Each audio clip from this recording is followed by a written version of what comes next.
and welcome to the September 14th, 2021 regular meeting of the City of Troy Planning Commission. Copies of the agenda for tonight's meeting are available at the entrance to the room. Agendas and minutes of prior meetings are available on the city website. The meeting will be conducted in accordance with the agenda as presented or amended by the Planning Commission. State law establishes planning commissions. This planning commission is comprised of 9 residents appointed to serve our community. Members are appointed by the mayor and confirmed by city council. Other individuals participating in the meeting include representatives from the city's planning department, city attorney's office, and the city's planning consultant, Carlisle Wortman Associates. If you wish to address the planning commission, please come forward to the lectern when recognized and provide your name and address on the sign-in sheet. Please begin your remarks by stating your name and address for the benefit of the commissioners. All remarks are to be addressed to the Planning Commission, not to anyone else in the room. If you have a cell phone or any other device that might disrupt this meeting, please either switch it to silent mode or turn it off. At this time, I ask Planning Commission Secretary to conduct the roll call. Mr. Faison. Here. Mr. Hudson. Here. Mr. Krent. Here. Mr. Lambert. Here. Ms. Malala-Holly. Here. Ms. Parakis. Here. Mr. Rahman. Here. Mr. Roush. Mr. Tagle. Here. We have a quorum. Next item on our agenda is approval of this agenda for tonight. Do we have a motion to approve tonight's agenda? I'll move. Mr. Faison and Ms. Parakis. Seconds. Roll call, please. Mr. Hudson. Yes. Mr. Krent. Yes. Mr. Lambert. Yes. Ms. Malala-Holly. Yes. Ms. Parakis. Yes. Mr. Rahman. Yes. Mr. Tagle. Yes. Mr. Faison. Yes. Motion carries. Thank you. Next item is approval of the minutes from our August 24th, 2021 Planning Commission meeting. Do we have a motion to approve? Mr. Hudson? Mr. Krent, I would move to correct the minutes to reflect the contents of an email we all received from Mr. Roush concerning the minutes. And I would move that the minutes be reflected of that email. Do you have a second for that? Ms. Malala-Holly. Roll call, please. Can we have a discussion, please? Oh, yes, we sure may. Thank you. Thank you, Mr. Hudson, for bringing that motion. Mr. Rauch is aware that I'm concerned that he emailed everyone on this board those comments. So I did address that with him separately. I just want to remind everyone that please do not email everyone those comments. It's more appropriate to either email Mr. Krent as the chairman, Mr. Lambert as the vice chairman, and then you can copy Brent or myself. But please remember not to email everyone on the board. Thank you. That's important. Thank you very much. Any other discussion before we vote on this? Seeing none, a roll call, please. Mr. Krent. Yes. Mr. Lambert. Yes. Ms. Malala-Holly. Yes. Ms. Parakis. Yes. Mr. Rahman. Yes. Mr. Tagle. Abstain? Was that yes, Mr. Tagle? Abstain. I was not here. Thank you. Mr. Faison. Yes. Mr. Hudson. Yes. Motion carries. Thank you for that. Next item on our agenda tonight is public comment for items that are not on tonight's agenda. Seeing no one in the audience for public comment, move on to the next item. We've got a master plan review. Who's going to take that one? I will, Mr. Chairman. Thank you. Thank you. I believe it was two Planning Commission meetings ago, and we didn't get to the last Planning Commission meeting because we had such a busy agenda. The Planning Commission had, we discussed kind of the scope of the master plan, and then in addition, we also had a discussion about what are the nodes that we are going to do a further study as part of the master plan process. And so tonight, and in your packet was included the scope that was approved by City Council. So I want to, Brent's not fast forwarding here. Is that, we're not working? So I just want to update everyone with the master plan, go over the scope very briefly that was in your packet and approved by council, as well as have a conversation with regards to those nodes that we think that we should focus on and why we're choosing those nodes. We have been moving slowly on the master plan. I think we'd all agree on that, and due to a myriad of reasons. But the timeline as of now is we had the survey open and closed. We presented that to this planning commission. That was shared on June 22nd. On the 24th of July, that Saturday, we had a joint work session with the planning commission and the city council to really talk about master plan and zoning primer. Starting in October and November, we're going to start doing focus group discussions, which we will share those results with the Planning Commission as we go through those. In addition, after that, we are trying to schedule a joint meeting with the Planning Commission and the City Council as a kind of a kickoff to the master plan to discuss major topics and discuss the survey results. And then lastly, we would like to start a walking tour of the nodes in November. We hope to do that earlier, but due to timing issues, it got pushed back to November. So I'm not going to go into too much detail because you actually have the scope that was approved by council in your packet, but really there were 8 points of focus that this update was going to look at. In discussions with staff as well as Planning Commission and City Council, it was concluded that we did not need to do a comprehensive study of the master plan. Rather, for the most part, it upheld most of the provisions, but there were some tweaking and some details that needed to be looked at. The first is format and layout. It's a 10-year-old document, a little over 10 years old. It needs a refresh from just a aesthetic graphical point of view. So we're going to kind of splash it up a little bit with more graphics as well as just kind of change some of the look of it to make it look a little fresher. One of the things we'll focus on is public input. We've had a lot of discussion on that, and we will continue to have a lot of discussion on that as the plan moves along. Obviously, the 2020 demographics census is being updated with new demographics. It's had a very limited release to date, and the actual drop date has been kind of pushed back further and further. So once we receive that data, we will start processing and present it to the Planning Commission for your review. We're going to have, there's going to be a section discussing COVID-19 and what the potential impacts from a planning standpoint are to this community moving forward. The bulk of the discussion is going to be on neighborhood node area plans, and I'll talk about that more in a second, but we're going to focus on nodes that then we will apply these principles to all the nodes in the city. Obviously, a discussion on land use, especially transitions between specifically these neighborhood nodes and adjacent properties. There was going to be some discussion about the relationship between the zoning ordinance and master plan, because obviously that can be not very easily understood by the layperson, let alone also sometimes by us as professionals that do this as well. And then lastly, there's going to be some discussion on implementation and really beefing up the implementation section so that we can actually implement some of these goals that come out of the new plan. So that's the scope, and the scope has not changed from what the City Council has approved. The Planning Commission was part of that scoping out of that project, and you made a recommendation to the Council on that about a year ago or plus, so it has not changed. So specifically, when we talk about nodes, these are the kind of the issues that we think that we'll need to discuss as we go through each node. I'm sure there's more to this that will come out as further discussion, and there'll be more specific topics on specific nodes. But for generalization reasons, we think there will be discussion on land use as well as the future use of vacant parcels. Discussion on density, discussion on traffic and traffic impact, discussion on redevelopment and infill. Most of the nodes are already built out in some form, and so realistically, they're not going to be vacant parcels, they're going to be infill or redevelopment of parcels, and how does that take place? Obviously, there'll be discussion on height and transition. We assume there'll be a discussion on building placement. Is the requirement to have the buildings at the right-of-way, the appropriate location moving forward, or should there be some discussion on that?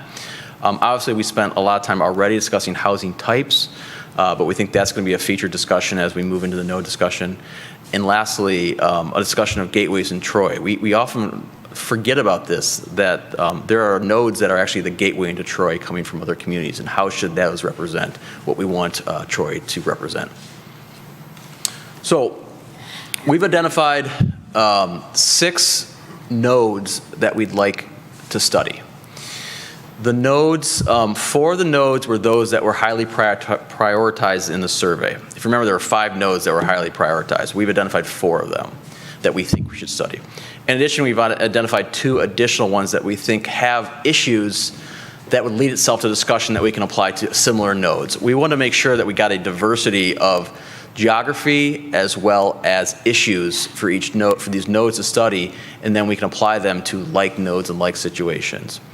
The first is crooks and walls. Obviously, that was a number 1 plus in terms of node that was identified in the survey. It's 19 total parcels. The issues to discuss are varied in this particular node. It's currently the least developed. It's got the most vacant property associated with it of any node in the city. So we're going to obviously discuss issues of land use, vacant parcels, height, transition, housing type. There's more to this node that I just didn't list, but I think all of the issues that we've identified in nodes will come out in this discussion.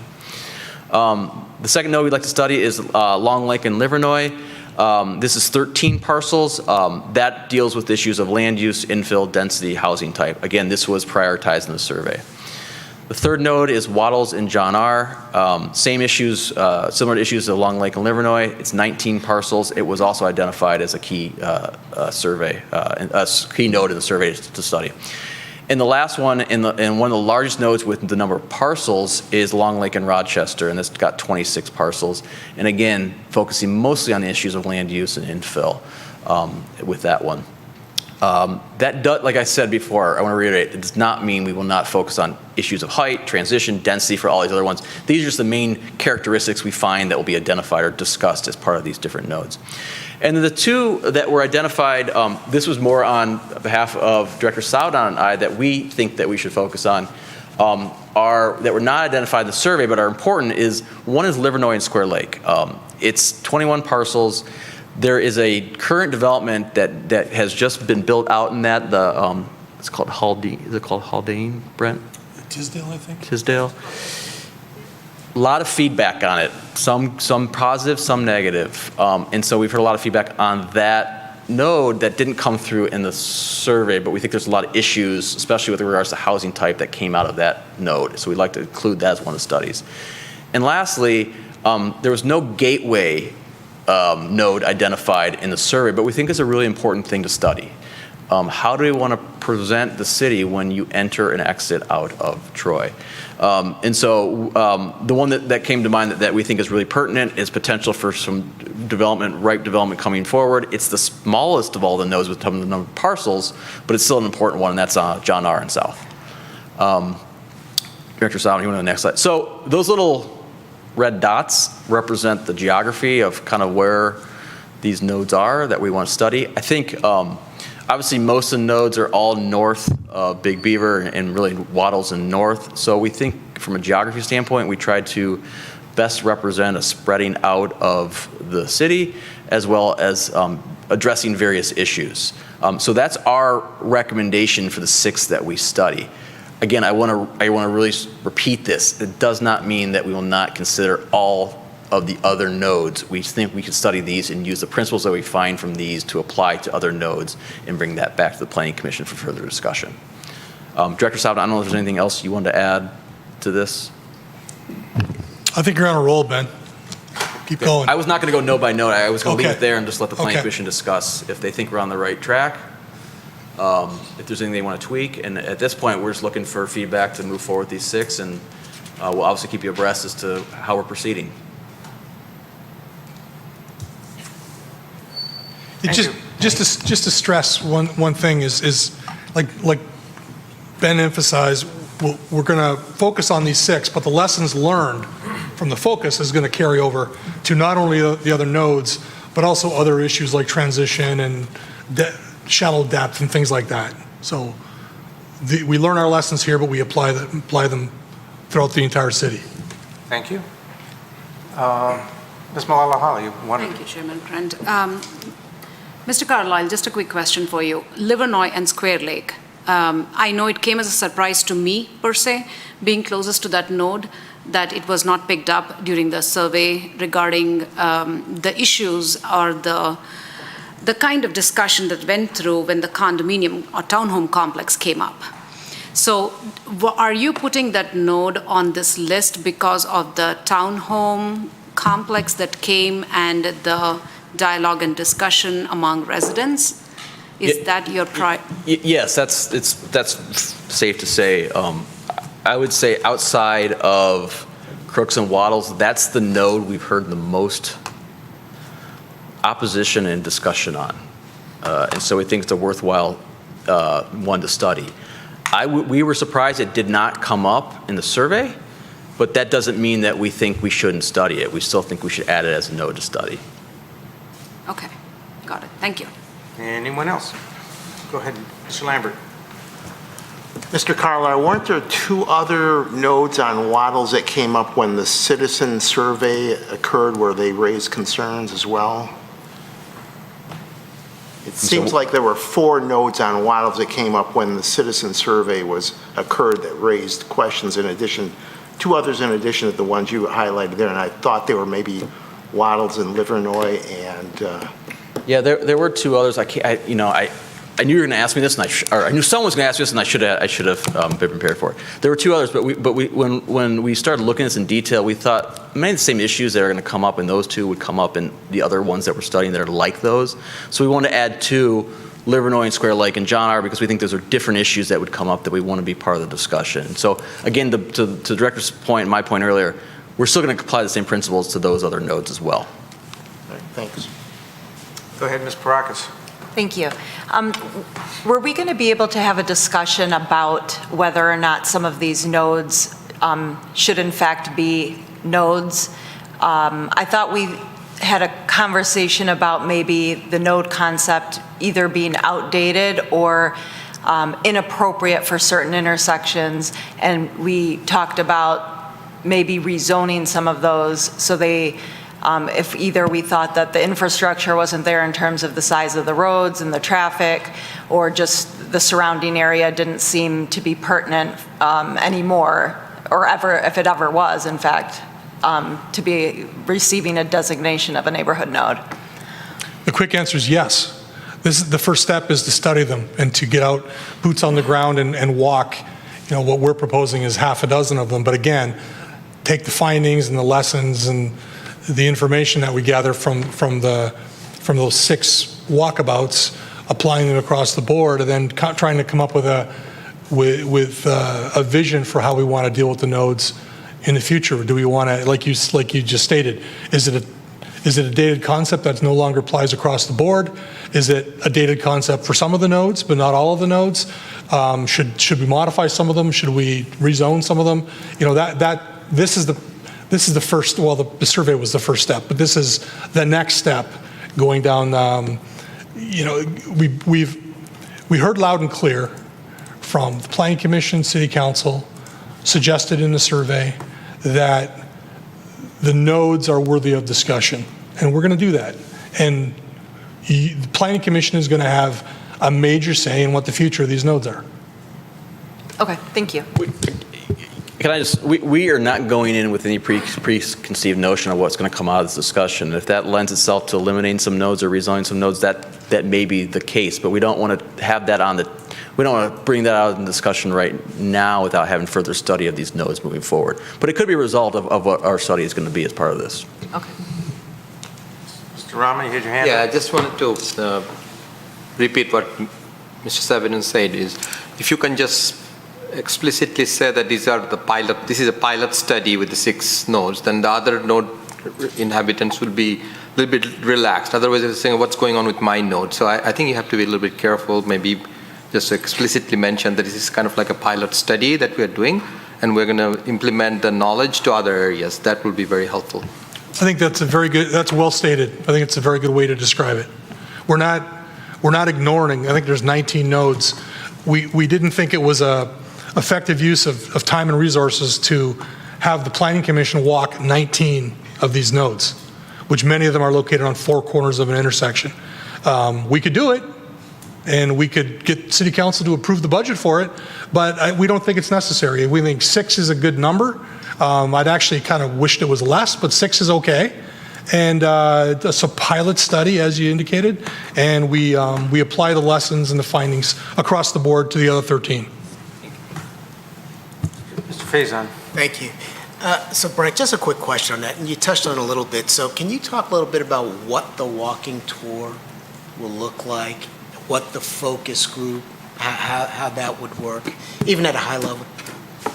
Yeah, so for each node, we're going to obviously set a time and have invitations go out. And anyone, from City Council, Planning Commission can meet to go on this tour, as well as interested property owners or neighbors or anybody can come. And we'll have an information packet that will be used as part of it. And we literally will have targeted questions as we go through and go through the node and ask very targeted questions about specific issues that may arise based on the issue of those nodes. So if housing is an issue, we'll talk about housing. If transition is an issue, we'll talk about transition. So it'll be targeted. There will be some common questions that will carry over in all 6, but there'll be some targeted questions based on the issue that particular node is facing. We could sit here in this room and do it at a high level, 30,000 feet with aerial photos, but we found it's much more effective to actually go boots on the ground and see it in person. And you may bring an issue and we say, well, it's really not an issue because of this reason, or we identify issues that we wouldn't have seen unless we were out there with the group. And residents that are out there every day seeing issues, or council members that have concern, or planning commissioners. And so it's a very much of a hands-on workshop where you're actually boots on the ground walking the node. And they're not big. It's an intersection, so really we can do a lot in the time that we're out there. Usually they're about an hour a node, probably is what the tour is going to be.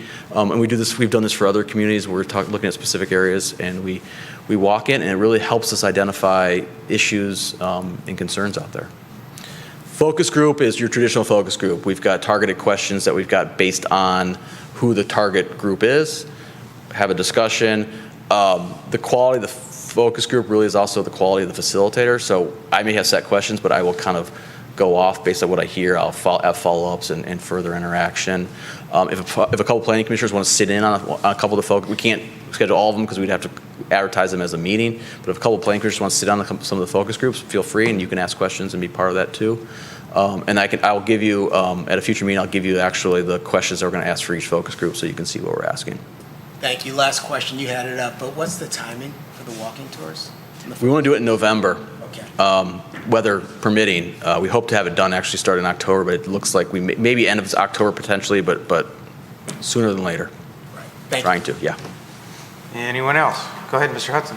Yeah, I was just looking at the graphic up there. We got Long Lake and Long Lake, which made a segue to me thinking about Long Lake and Crooks, and how we had a discussion some months ago regarding a potential PUD, which is still up in the air. But is it worthy of adding that intersection to our study?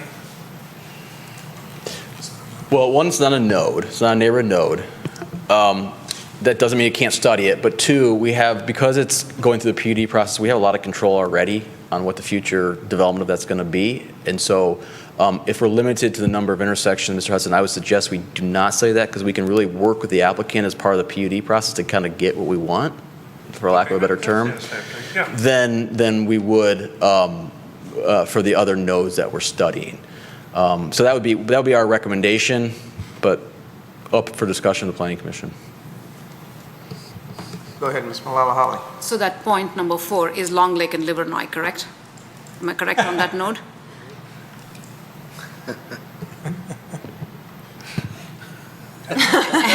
And my follow-up, and my follow-up question, if I may ask.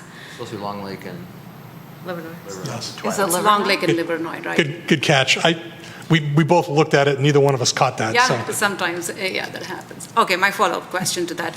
Mr. Carlyle, you mentioned about the focus groups. A, I'm interested. 2, the tours that you talked about. Are these something that we normally advertise for the people who are around that node? How does the public get to know, basically? Yeah, so what we'll do is we'll set once we have, so the first thing was identifying the 6. If we all agree that these are the 6, we will put together a master schedule that will be, and so we'll have set dates. So on Crooks and Waddles will be, this set date. Long Lake and Long Lake will be this set date. So then we'll advertise them as meetings. So all the planning commissioners can attend, as part of all the city council members can attend if they want to attend those. So we'll have that advertised in advance. We'll also get distribution. We're working with a very good staff here that does a lot of communications. We will work with them to target homeowners association in the area, business owners in the area, property owners in the area of each of these individual nodes. That doesn't mean, though, since the schedule, hopefully we'll get the schedule released early enough that we could publish that schedule, that even if you're not close to it, you may not get notification, but hopefully you'll know about it through the master schedule that you can come in to anyone that you particularly want to come to. But there, my assumption is that at least the property owners that own property in the node will have some sort of direct notification, but then we'll use other means of communication to get the word out on those nodes. Thank you. Well, my quick thoughts. So this gathering at the nodes, it's going to be, it's not just the Planning Commission, it's going to be others? I didn't quite get, I thought it was our time to study it, but that's...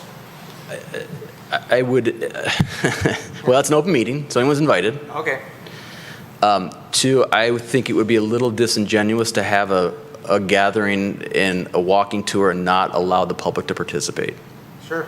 Yeah, I'm just wondering, You'll have time to study these after we get the results of what we hear from the walking tour. It's ultimately this body that will be reviewing and studying each node and making the recommendation. But the initial walk-through study, I think it's advantageous to have the public, their input as well on this. Oh, so how are we, knowing how it is outdoors with traffic noise and everything else, how are we going to facilitate a discussion? Is there going to be a separate time or place to discuss it, or would you discuss it as we walk? We discuss it as we walk. We've done this before. If depends on the size of the, depends on the size of the crowd. We have breakout groups where one of us will take one group, one of us will take another group when we come back and meet. We'll ensure that there's an opportunity for good input at these, Mr. Kren. Okay. And my other thought was the Livernos Square Lake. You said we didn't get a lot of response from the public on that one, but again, you've got to look at the area itself. That large residential project really didn't have a lot of individual single-family homes abutting it. Matter of fact, the few that were abutting it, I heard, were basically rental homes. So we didn't have the kind of, let's say 10 or 15 homes directly abutting that particular project. So it might be that because homeowners weren't involved in this,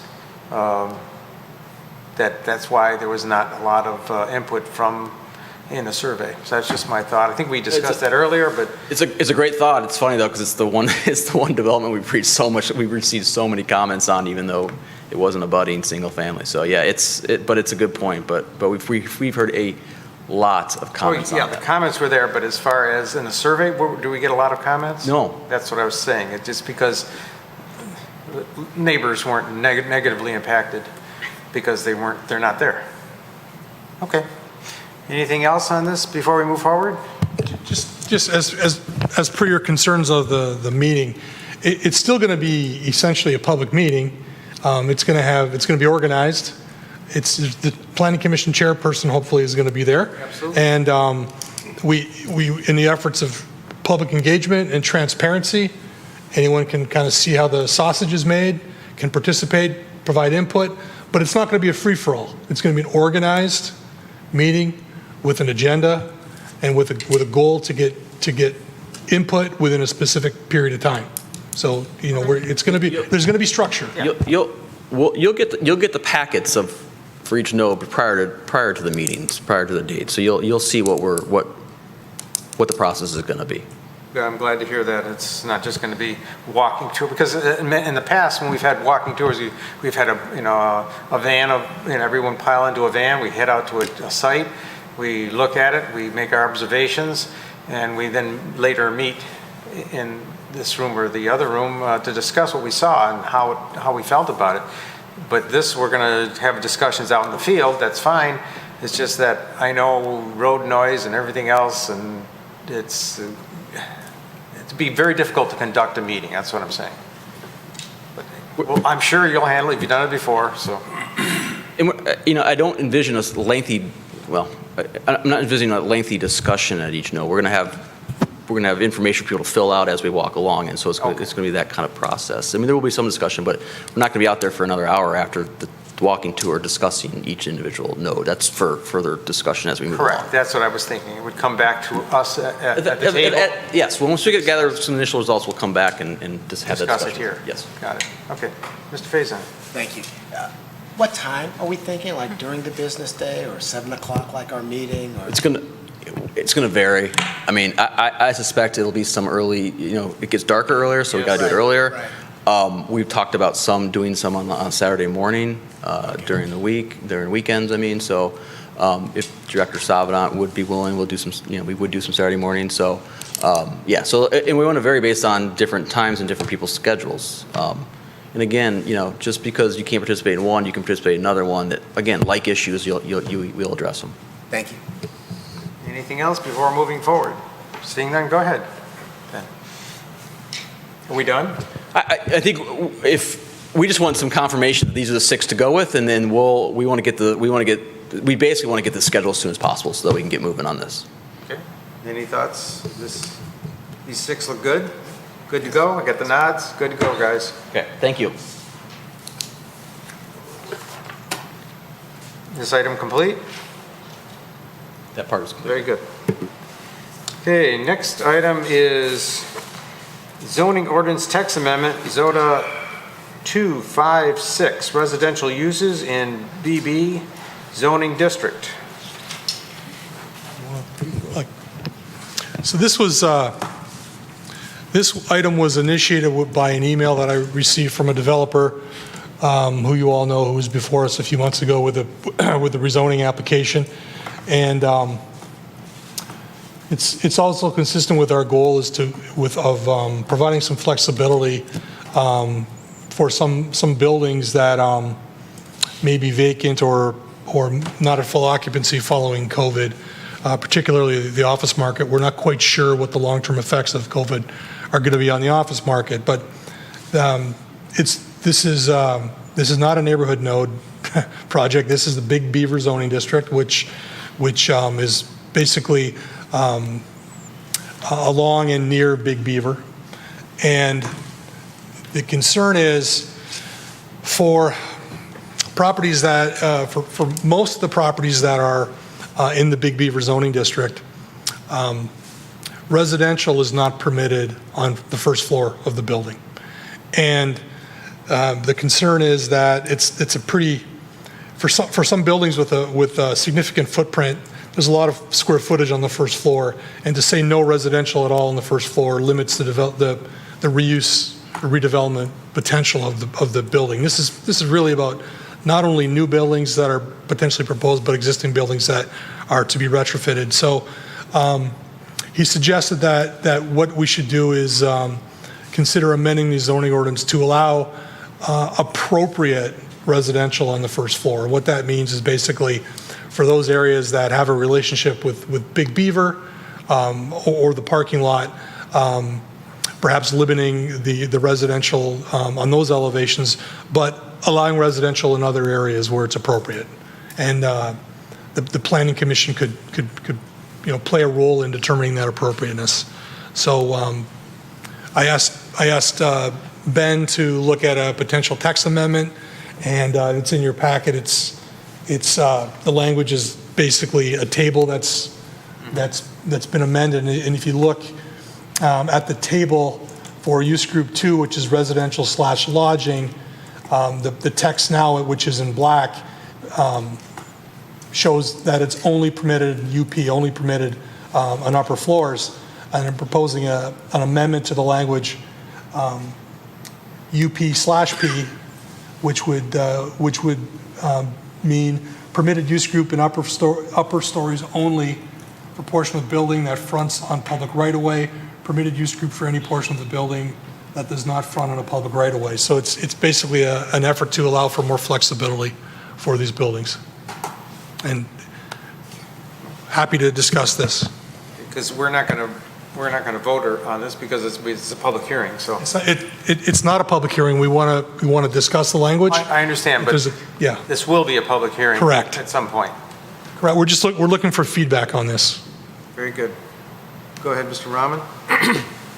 So it's not only the Big Beaver. You said right of way, that means any road the building facing any road, right? Or the Big Beaver only, when you say ROW? It's the Big Beaver zoning district, and it's for, Any road. so it could potentially be Crooks. It could Yeah, be- that's what I'm saying. yeah. So it could be, because, so any right-of-way in that Big Beaver district. And then the other question is, I know maybe that's the idea, but just want to explicitly mention the transparency and all other things will be maintained, right? Yeah, so transparency, I deal with transparency on a day-to-day basis. And I'll give you an example. For a development in a parking lot, it was an underutilized parking lot, now there's a restaurant, for example. We have a transparency requirement that for that elevation that faces a road, either the side street or Big Beaver, there's a 50% transparency requirement. So what that means is, for that elevation, the entire elevation, for the area that's located from 2 foot above grade to 8 foot above grade. So there's a 6-foot swath along that whole elevation. 50% of that swath is to be transparent. And that, which means glass that you can see in and out of, and a door. And the goal is to be able to see activity inside that space. So if it's a restaurant, what's activity? It's people dining. If it's a hair salon, it's people getting their hair cut. If it's a gymnasium, a gym, it's people working out. That type of thing. Coffee shop, people drinking coffee, that type of thing. It's an administrative pain, to be honest, because what's happening on Big Beaver is relatively unique for a post-World War II suburban community in North America, to be honest. What most communities do, if you drive around Southeast Michigan, is they treat the parking lot side as the front of house, so the front of the building, and the other side is the rear of the building. So I literally all the time see plans that show the doorway and that elevation on Big Beaver as the back door or the back of store. Happens all the time. I'm reviewing a plan today where it shows it as being a back door. And I just want to take my head and pound it against the desk, because there's 50,000 cars a day go down Big Beaver, plus or minus 50,000 cars a day. And if you have transparency and you're well lit and well designed and you're inviting, you've got people driving by or walking by or biking by that look in your store, and it's basically free advertising. And if you treat your store like an old-time storefront where it's thoughtful and it's inviting and it's open and well lit, et cetera, you get eyeballs in it, and it draws people in. And why people would want to treat it like the rear of store, I have no idea. But if you take that same concept and you apply it to apartments, if you're driving down the street and you have, instead of residential, you have the office or the pool for the apartment or the gym for the apartment or a public gathering space, those uses would be what are visible from Big Beaver, because that's the activity. Right. We don't necessarily want apartments on that elevation because people want privacy. They're going to cover up the glass. Yeah. So it kind of defeats the purpose. But do we really care if on the sides of the building that aren't facing Big Beaver, do we care if they're apartments? We don't, because if you look at it the same way as we look at restaurants, what's on the side where we don't have the transparency? The bathroom, the storage, the kitchen, places that don't have the windows and don't require the transparency. So it's basically treating the apartments or the condos or whatever the residential uses are like we do the non-residential uses. It's basically treating them the same, if that makes sense. Yeah, makes sense. Thank you. Anyone else? Go ahead, Mr. Faison. Just a clarification. So the text says the public right-of-way, so we were talking about the road, but you also mentioned earlier facing the parking lot. So is that going to be the case too? There'll be the same transparency facing the parking lot and it won't be residential there? You want So the intent here is to allow residential uses on the, I'll call it the back side of the building, the part that doesn't front the right-of-way, but it actually fronts the parking lot. Okay, maybe I missed And we that. only have a 30% transparency requirement for those sides of the building, so it's much easier to much easier to meet on a residential product than the 50% requirement on Big Beaver itself, Okay. on the right-of-way. So again, anything that fronts a right-of-way cannot be a residential use. We still want it to be, commercial use, et cetera, unless it's part of unless it's like the gym for the residents, but it can't be a residential unit. Anything behind it or in the parking lot side could be a residential use. That's the intent of what this is supposed to achieve. Okay, understood. Thanks. Any other thoughts? I've got some. We're seeing the after effects of COVID, and namely, people are working out of their home more often, and probably that will continue even after the pandemic is gone. And there has always been, for the last, 4 or 5 years, a lack of housing. That's been an issue. I've talked to a lot of realtors, and that's, they have a very difficult time finding properties, mainly, of course, single-family homes for the most part, but even apartments that are available. So this, to me, is a welcome. It's going with the times to have more opportunities for residential units. And I just read in Crane's Business today about this hotel. It's in Dearborn, is the Hyatt attached to the Fairlane Mall. It has over 700 hotel rooms, and it was recently bought by a company in New York that's going to convert it to apartments, about 300 plus apartments. So they're basically taking whatever was the space for a hotel room and doubling it and making it into an apartment. So I'm just seeing a lot more utilization of other buildings that were purposed for something else turned into residential, and I think this fits in that same mode. So I welcome the idea of having residential in the Big Beaver District, and this particular situation where we're going to have residents on the first floor that are not facing the major thoroughfare, basically crooks, certainly makes sense to me. Go ahead, Ms. Parakis. I have a question and then a comment. The question is, was this one, just refresh my memory, was this the one where the guy came in on a property, an office that was south of Big Beaver on Crooks? Right. And we did allow him to, we did say that he could put residential on the first floor. I can't remember. No, we didn't get that far. It was a rezoning from office to BB Big Beaver. We made a recommendation of approval, and it was rezoned. Okay, so this would help that. Okay. So my thoughts on this are, I guess I was looking to see if maybe we could, instead of doing a permitted use, we could do maybe a special use sort of as a compromise, which I believe requires them to come to us and ask permission. So it's not prohibited, but it would require them to come and ask us, and then we can deem if it's appropriate. And I think the reason I'm not yet ready to permit it unilaterally is because it's hard for me to picture every scenario where it would be appropriate. So for example, the Big Beaver District, where I think many of us are familiar with, where it's that there's like a barbecue place on the corner, there's a Greek place, there's a Cantados, it's Fidelity, Shake Shack, that whole area that's really been redeveloped.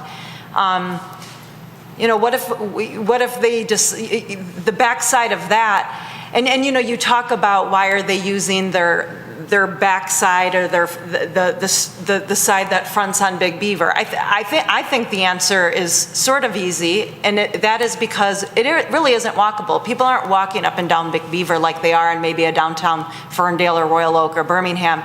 So what they're ending up doing is doing two fronts. They have to have a front that's transparent for Big Beaver to drive by and look in, but then they have to have the practical side, which is where people are actually entering their restaurants or whatever on the parking lot side. So they're really ending up with two fronts. But if we allow residential, what if all of a sudden they decide to put a residential on the first floor in an area like that where it wouldn't make any sense?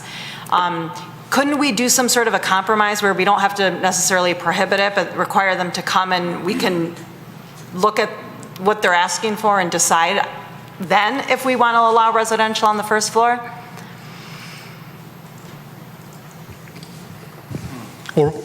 So right now, an applicant could submit a site plan for a mixed-use building that I'm just going to make it up, a 10-story building.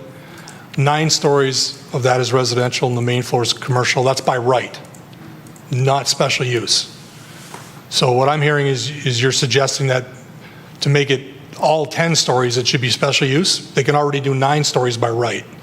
So that So what's triggering the special use would be the first floor, residential on a portion of the first floor.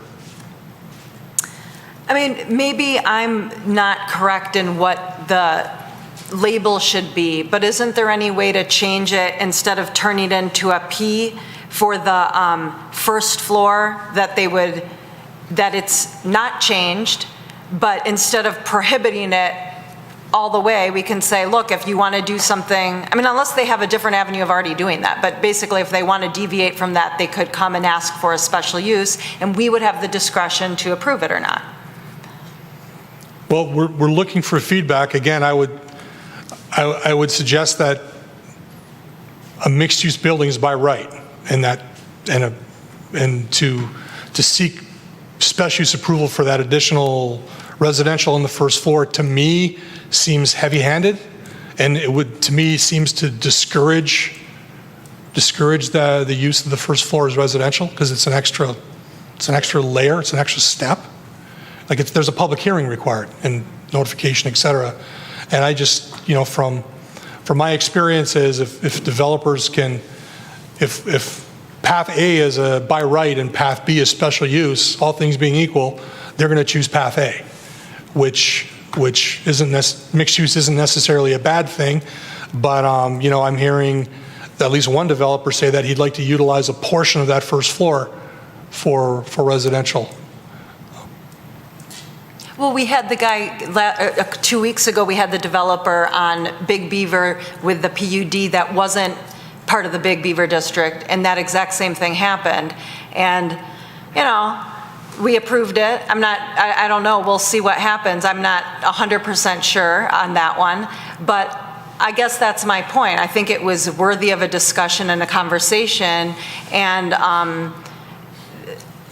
I do believe that it's important that we review these, because let's say it was in the Big Beaver district and he was permitted to do that, that developer, that could have all turned into I understand the facts are totally different, it was a PUD, but had it been different, he could have just decided, I'm going to just do all residential, and I think that would be a mistake. Well, just for new buildings, they would require to go through site plan approval. But remember, if you're talking about secondary impacts of this development, a residential building, a residential use is going to generate less traffic than a commercial use. So a first floor comprised of apartments or condominiums is going to generate less traffic than a first floor that's a restaurant or, a cell phone store or whatever. So the special use requirement is going to be for a use that's less impactful than what's permitted by right. And typically it's the other way around. Typically a special use is for a use that's potentially more impactful than what's permitted by right.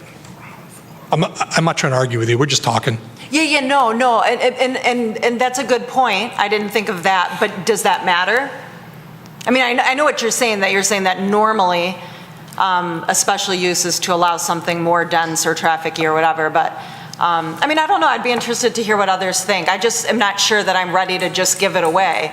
I can see scenarios where we're working really hard to make Big Beaver, to bring retail and make things happening and whatever, and I just get a little bit concerned if we take that rule away, what we might end up seeing on our first floor. So now the people we're trying to make it walkable, and they're walking, and there's shops, and all of a sudden it's dead for a while. I know we said it's not facing Big Beaver, but there's the back sides too, which are where people really are, because those are where the entrances are. Go ahead. Just to respond. So just remember, so if it's a new building, the planning commission is going to see it. It's going to have to go through site plan review. If it's an existing building and the planning commission is wondering what the impacts are going to be, and this is renovation of an existing building, you can literally go to the site and look at the building, because that's what it is. It's already there. So my feeling is it's going to be one or the other, existing or new. And the planning commission is going to see it at a public meeting if it's a new building. Mr. Tagle. Yeah, I guess I'm interested to hear a little bit more, because I'm not quite sure if I understand the concern when if I'm understanding what's being proposed here, is that the part of the building that's fronting on the right-of-way is not going to be residential, but anything behind that could be residential. So can you help me understand what the concern is? Yeah, so for example, the area that I described before, where the Mediterranean restaurant and the Cantados and the Fidelity, the Shake Shack, okay. So the back side, which fronts the parking lot, and it's not even a parking lot, it's a little alley and parking's pretty bad back there, they could somehow have divided that and put an apartment on the ground floor. I mean, that's not a great example in terms of that building, but it's an example of the front's on Big Beaver and the back's on not on Big Beaver, and we would be allowing residential. So to me, that would be really weird to be walking back there and having all these restaurants and then residential right on the ground floor. Well, I think part of the answer to that potential dilemma lies in the developer that wants to sell these properties or rent these properties or lease these properties. I mean, if he feels that the combination of uses is going to be so atrocious to people that they won't want to live there, I can't imagine he would propose that. There are other aspects of this that in a residential tower, there are other uses other than the residential units themselves that the building users will use, whether it's a workout room, whether it's a lounge, whether it's a business area. So there are other uses that might fit well for the residents. And even if it is a restaurant, I mean, you have hotels all over the place that have restaurants within the four walls of the building, so to speak. So I guess I'm not, if the concern is that living in the back side of the building on the first floor is not attractive, I'd say that's a design issue. It's not a zoning issue, because I think design can solve that problem. But, and again, if it's a saleable or marketable issue, I mean, that's not our purview. That's up to the developer to figure out that, hey, if we're going to propose residential away from the right-of-way or on the back side of the building, that's up to him to make that an attractive or leasable, sellable area or rooms. So I guess I'm just not following or as a concern that we have a different use group fronting a right-of-way as opposed to what would be what we're considering the back side of the building or opposite the right-of-way. Okay. Go ahead, Ms. Malala Holly. Just a quick clarification. What prompted this developer to think about revising the existing plan that we have? Is there any potential project that he is envisioning, or for that matter, is there anything that they are seeing happening on the Big Beaver district that is telling us, hey, we need to improve upon this existing plan?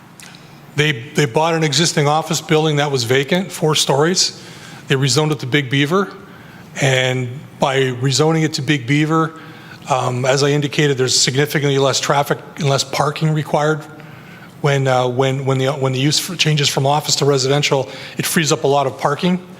Therefore, that underutilized parking lot becomes potentially another building. So they'd like to repurpose the 4-story building into apartments and possibly add some units on the first floor of that building.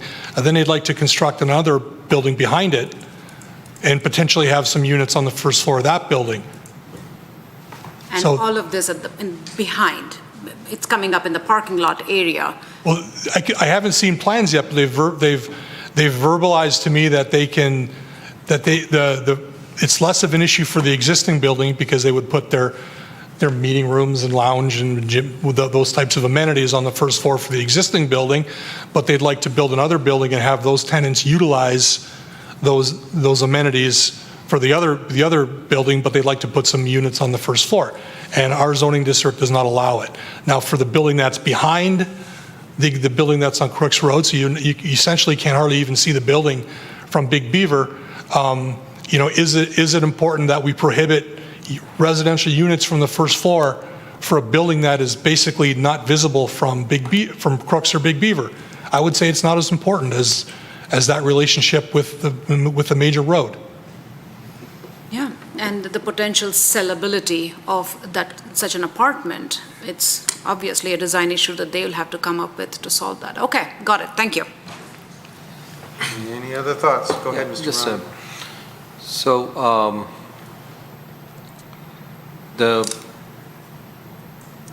anything a proposal that you are talking about, something that's behind that building, right? And therefore that, we can have full first floor apartments, if I understand it right? Potentially. Potentially. I kind of agree with Ms. Parkas about that specific area. And because, that area, both sides are very attractive, and I don't know, I mean, I know that they will not do it. I agree with you. No normal thinking person would do it, but legally they can, right? So that's why I'm saying, like, is it even possible to have that reviewed? Because my understanding, you said for new buildings, it will be reviewed anyways, right? They will come here. But for existing ones, they would not do that. That's basically what you said. If they want to make some modification to the backside of the building. Potentially, yes. Again, I don't have any drawings right now, so Yeah. So we have if standard. Shake Shack decides to have 2 apartments on the backside, just to take it as a joke, they can do it with that law. Yes. And that's why I think Ms. Parker's point is correct. I'm not saying that we cannot do that. We will allow them, but at least we should review it and see it if there is any potential issue from overall, aesthetic aspect. So that's basically, I feel like just an idea. Maybe you can think about it. What kind of tool we can have in this decision-making process or in this execution process, so that those kind of mistakes are not made. Because I know that, we have a couple of examples, we always use them, like the storage station on Rochester Road, or the storage building. And so we just want to make sure we plug all these holes, so that we don't have any bad example in the future. So I kind of agree with Ms. Parkas, but then open to you, Mr. Savidan, that if you can add additional clause or tools so they can come here. It's just my feedback. Go ahead, Mr. Tagle. Can I ask you, is this a design question you're concerned of, that we wouldn't get an adequate design of residential behind commercial? Is that what we're really focusing on here? No, it's not the design question, but I'm just saying that, because this is law, right? That piece of paper is a law. And Okay, what if it's not design, what is the concern? my concern is based on the 24 hours city life, somebody can ruin it by buying a property, because that's what it says, 24 hours city life, Troy City Life, that area, it's so attractive and so nice. Somebody can ruin it by having something, sabotage the whole place. So by law, it's not protected. That's what I'm saying, because we are allowing, that's not right of way, that's back of the building. That's nice. So what I'm saying is we are allowing them, but we just want to make sure that we review it. And then, What are we reviewing? Help me understand it, because I'm not quite understanding if it's not an issue you're saying it's ruining someone's livelihood or life or peace, or what are we trying to review here? if we should permit or not. Oh, okay, I guess I understand what you're saying. I understand the words you're saying, but I'm not translating that into a planning commission and a zoning ordinance relative to what's allowable and not. I mean, you can look at many communities that have this kind of relationship between residential and commercial, and they're thriving. They're thriving. So if we're concerned that they won't thrive in Troy, maybe they will, maybe they won't. But then I go back to, if it's a bad investment, developers are fairly smart. They're not going to do a development to lose money. I think you are kind of relying on developer. I want to rely on something written on the ordinance. And this is just a suggestion, so we can review it. I'm concerned that we're trying to legislate every inch of the way and not give some freedom to people that want to invest, and developers that want to invest in our community. I think the whole premise of this change was to give some latitude or some flexibility to those that want to invest dollars into this community. And I think what I'm hearing is that, well, we want to make sure that those developers are doing their job the best way they can do it. I'll tell you what, I've seen some projects we've approved here that I think, from an architectural standpoint, from a design standpoint, they're pretty light. They're pretty light. So I don't know if we want to go down that road. Go ahead, Mr. Savinon. Yeah, just want to really briefly kind of talk about the life of a building. So look at a project. I reviewed a tenant build out today. There's at the corner of Big Beaver and Rochester Road on the south side, there are three multi-tenant buildings, and I think they've all got around 4 tenants in each building. The buildings went before Planning Commission for review and approval. The Planning Commission reviewed the architecture of the buildings. We didn't know what any of the 12 tenants were going to be, but it went before Planning Commission. They got preliminary site plan approval for those 3 buildings. Then we got the tenant build-outs. So there was a donut store in one and a hot dog store in one, and one's an eyeglass place, and they don't individually, when the tenant build-outs do not come before Planning Commission. They're reviewed administratively. The transparency requirements are shown on the site plan. They're approved by the Planning Commission, and we enforce those. So, and it's an administrative pain, let me tell you, because if the landlord doesn't inform the tenants of what the requirements are, and they hire an architect from Cincinnati, I deal with a lot of architects from Cincinnati for some reason. I think they have an architecture school at the University of Cincinnati, maybe that's why, but they've never been to Troy, and they give us a plan assuming it's the back of the Troy side's the back of building, and et cetera, et cetera. That does not come before Planning Commission when it's an eyeglass place. And when that lease expires in 3 years and it's no longer going to be an eyeglass place, it's going to be a veterinary hospital. That's not going to come before Planning Commission either. And 5 years later, when it's no longer a vet hospital, it's a restaurant, that's not going to come before Planning Commission either. So I understand the concerns about residential, but as far as I'm concerned, it's just another use, like an office or a vet clinic or an eyeglass place, whatever. Still has to meet transparency requirements, whether it's the front or the back, and we'll deal with it administratively. They can't, if it's a apartment or a condo, they're not going to be able to cover up the windows. They're just not allowed to. The application I was looking at today, they proposed covering all the windows with vinyl on Big Beaver Road. Again, 40, 50,000 cars a day, I want to cover the windows with vinyl. So that's something that we deal with day in, day out. And I understand the concerns about design. We all want better design.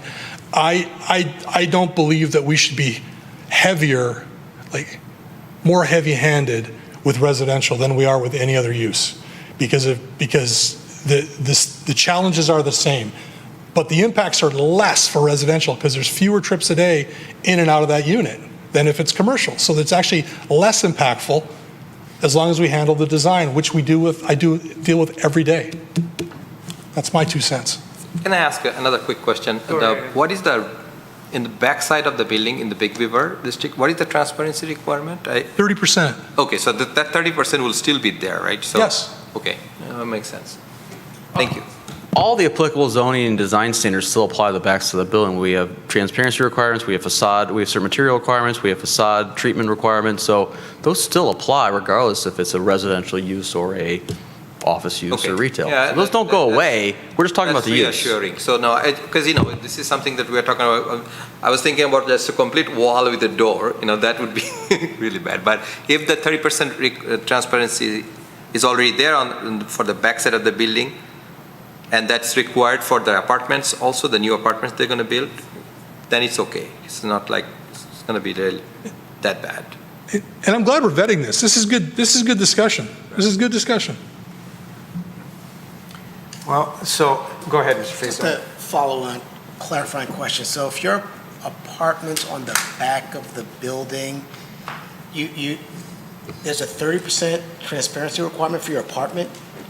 It's for the whole elevation, so the way that I would anticipate the architect would deal with it was, you're going to have an elevator on the first floor. You're going to have a lobby on the first floor. So what they would likely consider doing is on that back side where they have the 30% requirement, they're going to have a lot of glass that's well lit and very inviting that kind of announces that lobby-way. And when you park your car or you lock up your bike, you're going to see that well lit lobby, and that's going to take a portion of that elevation. Space. It's the common space. Looking at my apartment. It's kind of taking advantage, understanding what the challenge is. That's why when, what's frustrating with these tenant build-outs is we have the pre-app meeting before it goes to Planning Commission, the Planning Commission sees it, then the architect who designed the building is no longer involved in the project. He designed the building, gets the check, done. And the individual tenant build-outs are from architects. I'm not blaming architects, John. I'm not, but it's from professionals who did not have a chance to participate in that pre-app. But more importantly, the landlord hasn't communicated the requirements, and the landlord wants to do what they did in Dearborn or in Novi. Well, those are different communities with different challenges and different opportunities. So I just wanted to give you kind of a snapshot in how, day to day, how we administer this Big Beaver zoning district. Okay. Thank you. Go ahead, Mr. Lambert. And I certainly understand the concerns raised by some of my colleagues about this, but I also look at the fact that for the past, 15, 20 years, past city councils and past planning commissions have been trying to struggle with how do we make the Big Beaver corridor more walkable. And the one missing component is not enough residential. In fact, hardly any residential in that ever since the Monarch project fell through. So I believe that from the point of view of trying to get some developers to come in here and provide some more residential in that area, that this might be the better approach in light of everything we've been dealing with for the past 15, 20 years.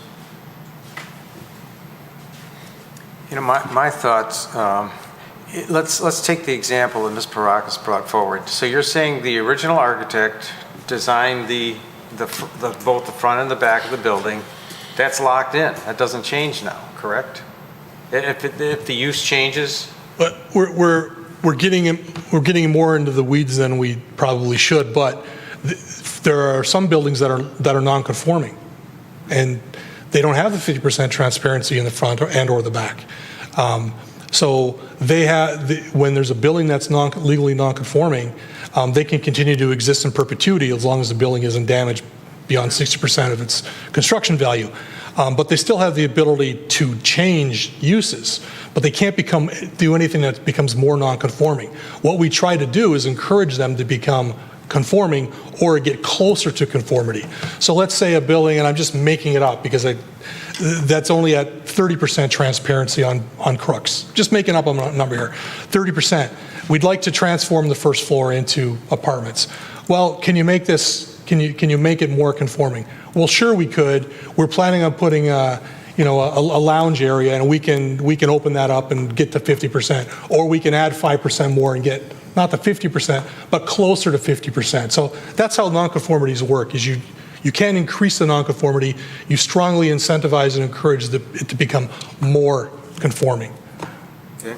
And then, but what we're doing is we're just saying these are the areas that front a major thoroughfare stays as is, stays 50% transparency. It's just that the areas that face a parking lot, there right now, you said 30%? Is that sort of what fits? I don't know, I don't have the numbers in my head like you do, but does that sort of fit into apartments? I mean, does a typical apartment building have maybe 30% transparency? Again, I don't have a building I can point to and say that this is what we're talking about. But if it's a new building, we have pre-application meetings and we go over this information with the designer so they're aware of it. And then, if it's an existing building that is intended to be retrofitted, again, we try to get them to get close. If it's not already conforming, We don't know if it is or not, because we're talking about a building that doesn't exist. I understand. You know, we try to get closer to conformity. So what Ms. Paraga's brought up is, why couldn't it be, would a special use apply to this situation instead of just permitted? We're talking, again, the parking lot side, not the thoroughfare side. Would a special use give us any, well, again, we're not here to design buildings, but would that impede the developer to, just to come in and say, and, if it looks great and you've got apartments on the first floor that face a parking lot, and we say, yes, you can have a special use for apartments, end of story, we're done. So most zoning ordinances have two types of uses: use permitted by right and a special use. Right. And a use permitted by right is a use that's permitted across the board in a zoning district. It's permitted by right, which means it either administratively or through preliminary site plan approval gets approved, regardless where it is in that zoning district. A special use is a use that may or may not be appropriate in a given location based on the potential negative secondary impacts of the use. So, for example, if it's a gas station, the headlights and fumes and these noise of automobiles and that's a secondary impact. And maybe it's appropriate at a busy intersection, but maybe it's not appropriate in the middle of a residential neighborhood, for example. So it goes through the special use process. So, again, the intent of a special use is to consider those negative secondary impacts of the use. I go back to the fact that Big Beaver, mixed use is permitted by right. If it's a multiple story building, commercial is permitted on the first floor of that building by right, which means it does not have to go through special use, does not require a public hearing, does not require the additional standards. It's by right. Commercial has more negative secondary impacts than residential. Sure. More trips, more noise, more cars, more everything. So on some level, it's counterintuitive to require special use approval for residential when it is less impactful than what is already permitted by right. Okay. Thank you. Does that help, Ms. Parakas, or not? Yeah, no, actually, it's been really eye-opening, and I've learned a lot, and that's great. I guess, and I'm not opposed to it. I'm just saying that, you read the master plan, we have the zoning ordinance, and we have a concept of what we want the Big Beaver to be like, and mixed use is mixed use, which means first floor, retail, restaurants, whatever, and if you want to put residential up, you can. So again, I kind of brought this up a couple weeks ago with that PUD. I want to make sure that we're maintaining the integrity of the document, and that's where I have the difficulty, because we don't know what we're going to get. And we allow it, all of a sudden we have a bunch of residential. I understand your point that the developers aren't going to put residential on the first floor if they don't think people will move in. I'm still skeptical about that PUD and who's going to want to live on Big Beaver on a first floor next to a restaurant. I have no idea. We'll see. But it's not good for anybody to have it not go well. It hurts all of us. It doesn't just hurt the purse of the developer. It hurts the community. So, that's kind of what our job is. So I'm just trying to bring out maintain the integrity of the master plan and the zoning ordinance, which backs it up. Maybe I can just add one more thing. Go ahead. So I know that sometimes our developers are saying that it's not financially feasible to have a mixed use, and so they want to have residential in the first floor. If it is on Big Bear, it's not financially feasible to have full commercial on the first floor. Now, how can it be financially feasible on nodes where inside the city? So that's why I kind of feel like, maybe for residential, we should be somehow be a little bit strict so that they can maintain the first floor commercial usage. Otherwise, they will always bring the idea that, no, I cannot sell my apartment, I rent it out or something. Rule is rule, right? You signed up with that PUD, and then you have to follow that. And then that's basically just, I thought maybe we should look into, because if we are allowing on Big Beaver, then other nodes will have the same issue.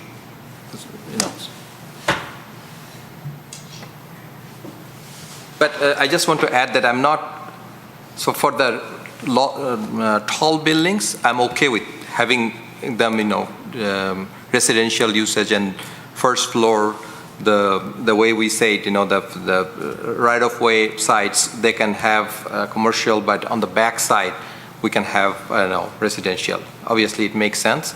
It'll be more attractive from the developer standpoint, so I definitely agree with that. That's like mud. You got direction on this, or? It's not a public hearing. Yeah, we still have to have a public hearing, so. Of course. So we'll rehash this mud again. Okay.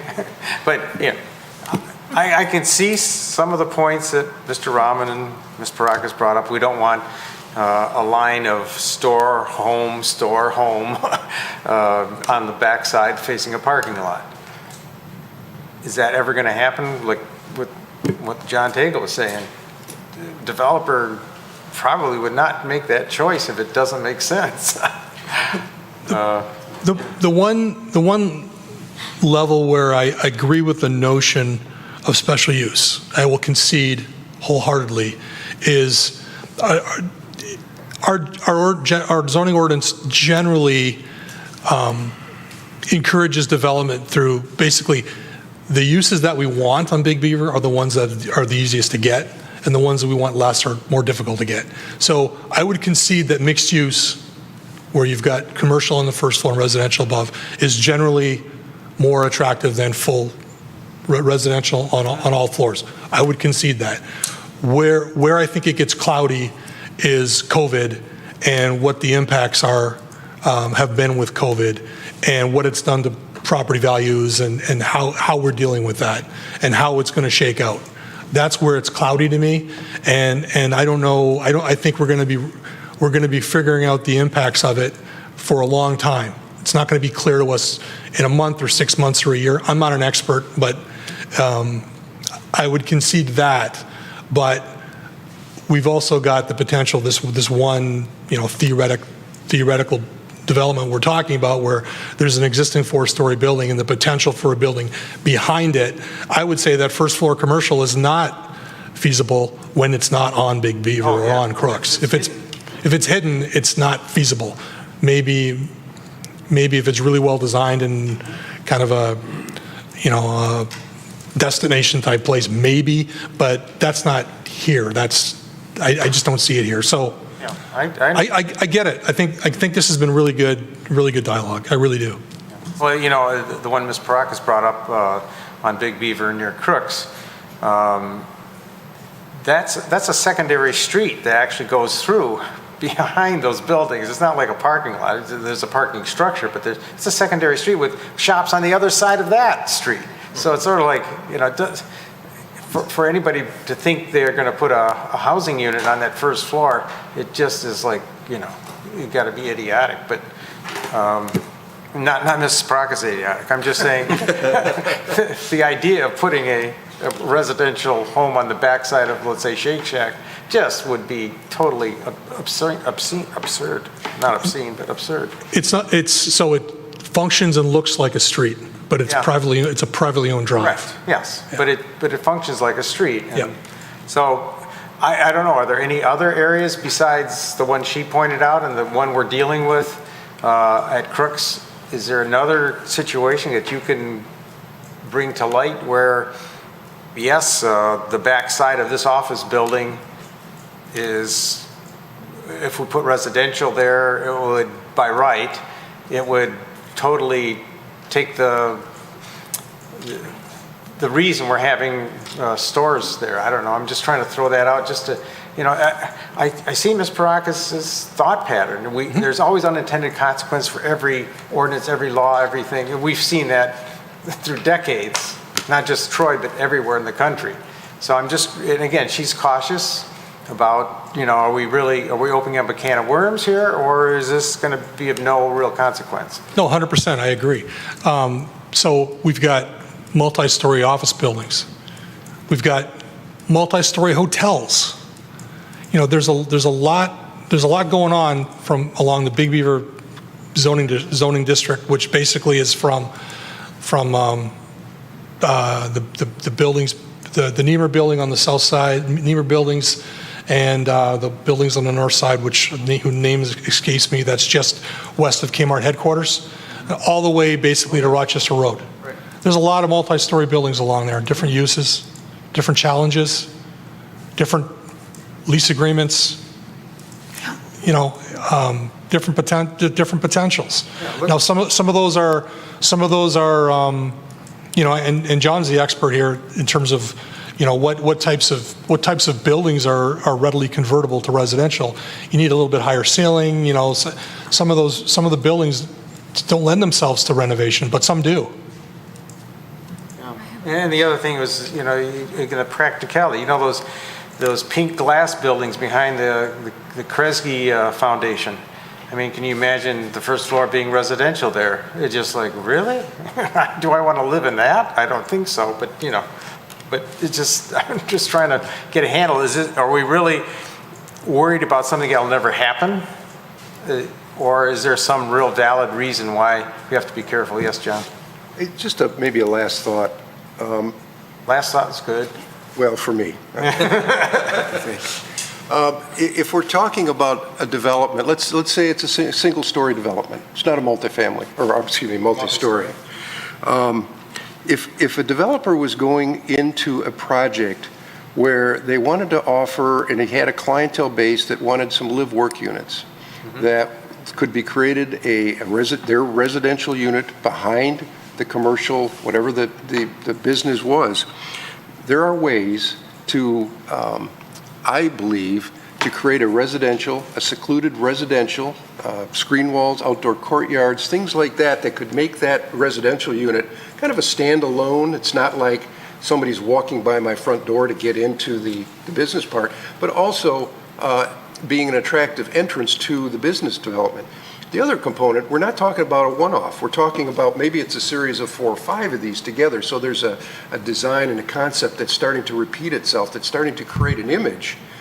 So again, would that ever happen? I have no idea. I mean, usually we think of live-work units, commercials on the first floor, and they live up on the second floor.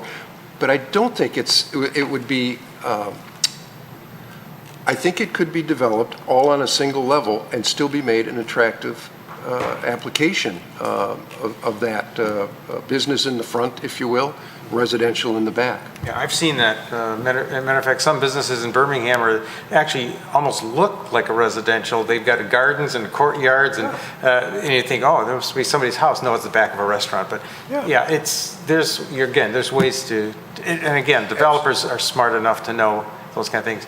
So, well, it's the architects. It's involved. The architects. Oh, yes, that's right. That's true. So, yeah, go ahead, Ms. Malala. I'm going to ask you a very naive question here, Mr. Savadant. Is there any way we put in this change, if it were to happen, or suggest that going forward, henceforth, the new buildings that are going to come up on the Big Beaver district could potentially have this arrangement happen, not for the existing buildings that we already have? Is that something that is plausible? I'm just exploring my thoughts here.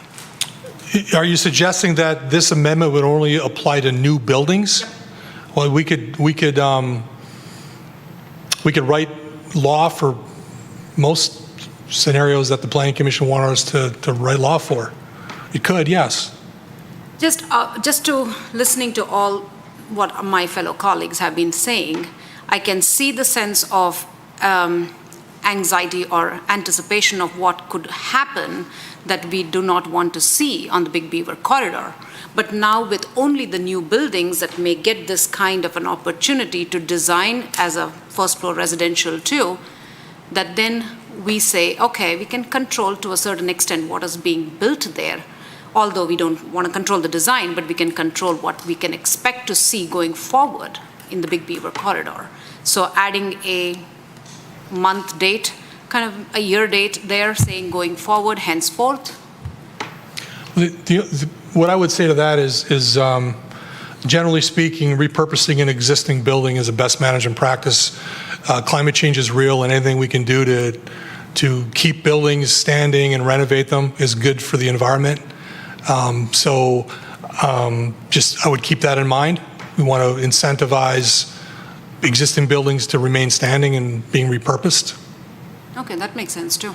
Okay, got it. Any other thoughts? Okay, I think we've voiced plenty of thoughts, so if there's any way you can work your magic to incorporate some of the, let's say, safety measures that Ms. Paraxis is worried about, and then general feeling for most of us that think this is just fine the way it is, if you can look at it and make, I don't know how you're going to do it, but we'll see at the next go-around, huh? This is not the last opportunity for anyone here to comment on this, or the last opportunity for a member of the public to comment on it. Yep. Oh, Okay. I do have one last Go really ahead. quick thing. The only other comment I would make about the language is, to not use ROW. It's not a defined term in the zoning ordinance, so write it out. Or add a defined term. Good catch. Thank you. The rest of the word, right? Here's a lawyer. Well, next item on the agenda is public comments for items that are on the agenda tonight. Seeing no one in the audience, we'll move on to the next item, which is Planning Commission comment. I'll start with Mr. Tagle. I'm fine tonight, thank you. Go ahead. Nothing from me.